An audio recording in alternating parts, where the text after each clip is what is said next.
apalagi ini yang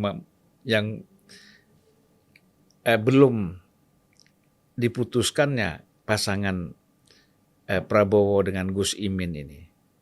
Kan harusnya sudah cepat aja diputuskan. Soal kotak durian secara hukum, kardus durian secara hukum sudah selesai. Kemudian kalau kita lihat dari threshold 20% lebih. Kalau seandainya koalisi antara Gerindra dengan PKB. Dan figurnya sama-sama kuat saya kira ya. Artinya Mas Prabowo juga cukup kuat. Gus Imin juga punya basis yang kuat. Sebenarnya sinergi kedua orang ini untuk menjadi pasangan itu luar biasa. Tetapi yang menghambat ini apa kira-kira? Atau memang masih menunda waktu karena ini pakai strategi perang, filsafat perang tadi atau gimana? Gimana ini? Mana itu orang nikah, orang kawin itu selalu persiapannya panjang, Bang. Oh gitu. Karena kita bukan married by accident, gitu kan? Kita ini nikahnya itu nikah beneran. Ketika nikah beneran, maka masing-masing kemudian melakukan persiapan-persiapan, kemudian ngajak banyak orang untuk terlibat, begitu. Jadi urusan mendeklarasikan siapa capres, siapa cawapres, jelas dalam dokumen kerjasama antara Gerindra dengan PKB, itu kita siapa capres cawapres dari koalisi Kebangkitan Indonesia Raya itu ditentukan oleh 2 orang. Satu Ketua Umum Gerindra Pak Prabowo Subianto dan satunya Ketua Umum PKB Gus Muhaimin Iskandar. Beliau berdua inilah formaturnya kira-kira yang akan merembuk siapa capres, siapa cawapres. Nah, urusan ngerembuk siapa capres, siapa cawapres itu mudah, Bang. Yang paling tidak mudah itu adalah memetakan perhelatan politik secara keseluruhan. Apakah mengumumkan lebih cepat itu lebih baik, ataukah justru nunggu lawan dulu?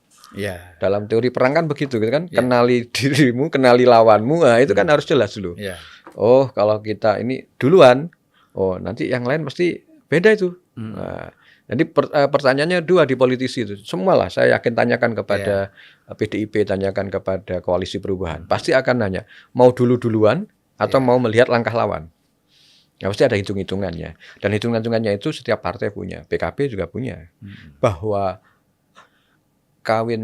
nikahnya PKB dengan Gerindra ini ada pernikahan banyak aspek dan kemudian banyak simbol itu ya. Dan kalau mau jujur, Bang, pernikahan semua koalisi yang ada ini hari ini yang paling paten itu hanya pernikahannya PKB sama Gerindra.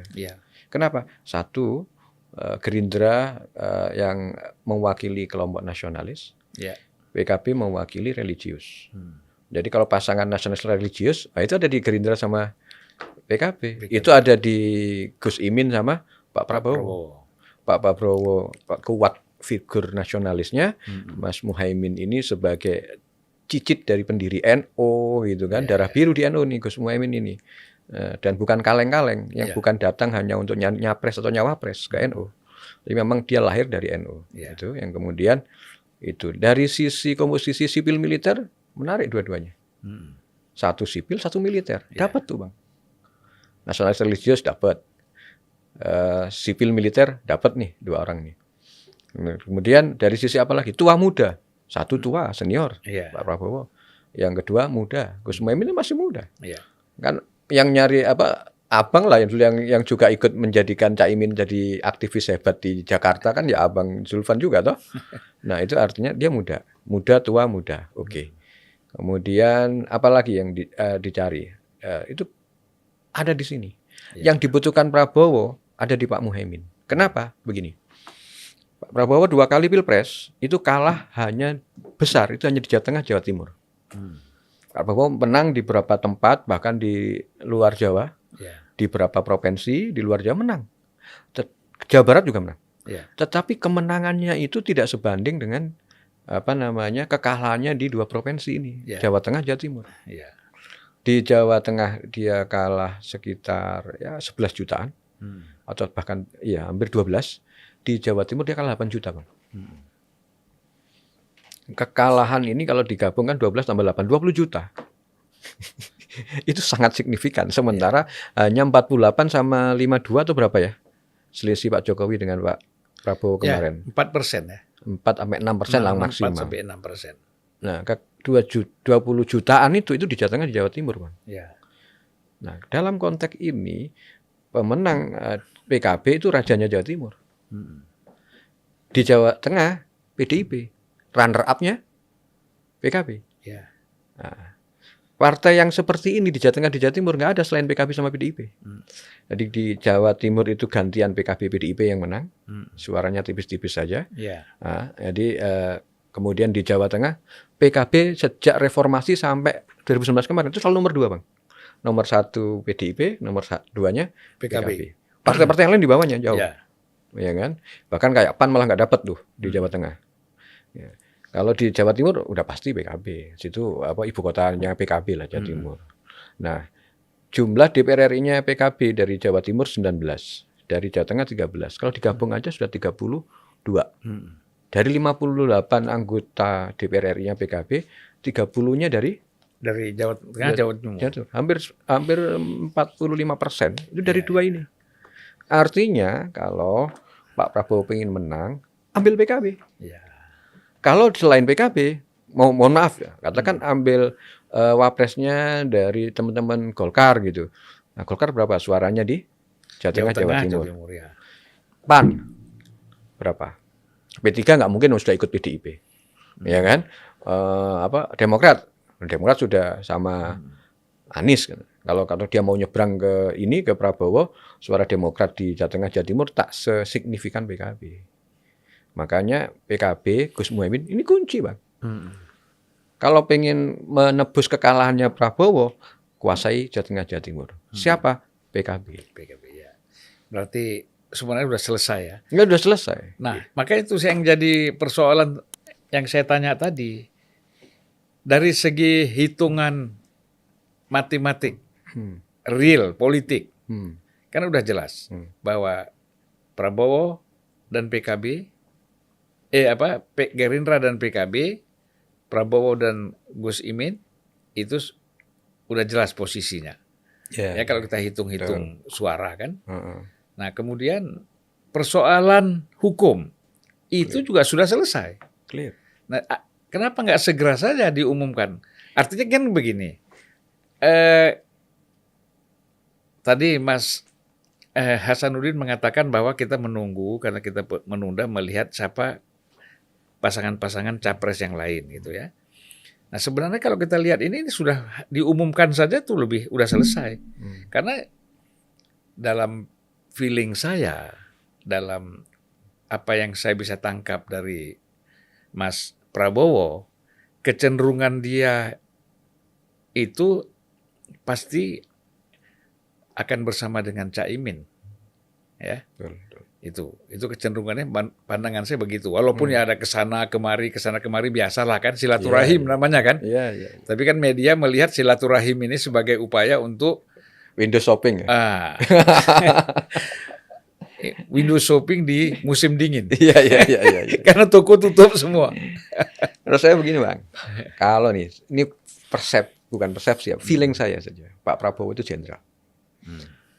Ahli strategi mestinya, seorang jenderal tentara. Salah satu elemen dasar untuk memenangkan perang itu adalah salah satu namanya momentum. Dia pasti menghitung betul momentum. Kenapa? Kalau kita salah menghitung momentum, katakan beliau ini, saya punya orang yang punya keyakinan mereka berdua akan berpasangan. Saya nggak bilang saya sebagai sekjen, tapi saya Hasanuddin Wahid meyakini bahwa pasangan terbaik dua orang ini. Tapi ini urusan momentum. Momentum itu penting. Sebab begitu momentumnya itu nggak tepat, contoh aja Bang, itu momentum nggak tepat. Itu adalah seorang Napoleon itu adalah rajanya Eropa itu, jenderal yang bisa menaklukkan banyak negara. Perang menang terus itu Napoleon. Tapi ketika dia tidak bisa menghitung momentum, bagaimana dia menyerang di daerah Eropa Timur dan sebagainya, Rusia itu nggak ngitung musim. Tiba-tiba ada musim salju, dia nggak siapkan logistiknya, pasukannya itu perang di musim salju, dia nyerang ke sana, Rusia kalah. Kenapa? Karena ini dia nggak ngitung momentum, ini musim dingin atau musim apa. Padahal menurut hitungannya dia, ini belum waktunya musim salju datang, musim dingin loh. Tiba-tiba dia nyerang ke Rusia, musimnya salju. Itu artinya apa? Ada momentum yang dia hitung yang salah. Nah, Iya, iya. saya pikir ini urusan momentum saja. Satu, mungkin Pak Prabowo mencari momentum yang tepat, gitu kan.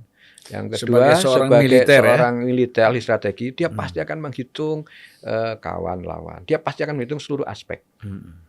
Jadi kalau dia harus menghitung seluruh aspek, ya PKB punya cukup kesabaran untuk menunggu Pak Prabowo ini menghitung seluruhnya.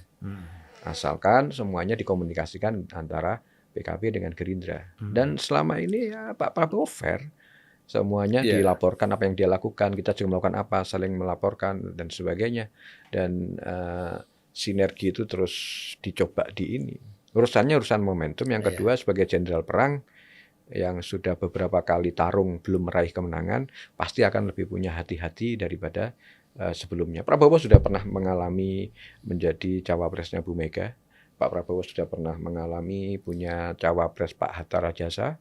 Pak Prabowo juga pernah mengalami punya cawapres Sandiaga Uno. Maka kali ini kalau dia ingin punya berpasangan, maka dia juga pasti akan menghitung ini semuanya. Iya, iya. Jadi ya mungkin kamus besarnya politiknya hari ini beliau itu adalah belajar dari kegagalan, bukan belajar dari kesuksesan. Nah, karena kamus politiknya belajar dari kegagalan, maka harus menghitung betul apakah PKB ini faktor yang bisa membalik kegagalan itu semuanya tidak. Saya jawab di sini, PKB lah faktornya. Iya. PKB menjadi kunci. Kenapa? PKB selama rezim Pilpres tidak pernah kalah. Di mana PKB berlabuh, pemenang. Di situ bahkan ketika presiden masih dipilih oleh MPR bisa menang. Penentu. Swing voternya tuh PKB. Ya. Iya. Jadi salah satu yang menyebabkan Pak Amin Rais dulu tidak berani maju sebagai capres. Betul. Karena dia tahu PKB tidak akan pilih dia. Betul. Nah, swing voternya tuh yang menentukan itu adalah PKB. Emang luar biasa. Ya. Ini yang orang perlu belajar.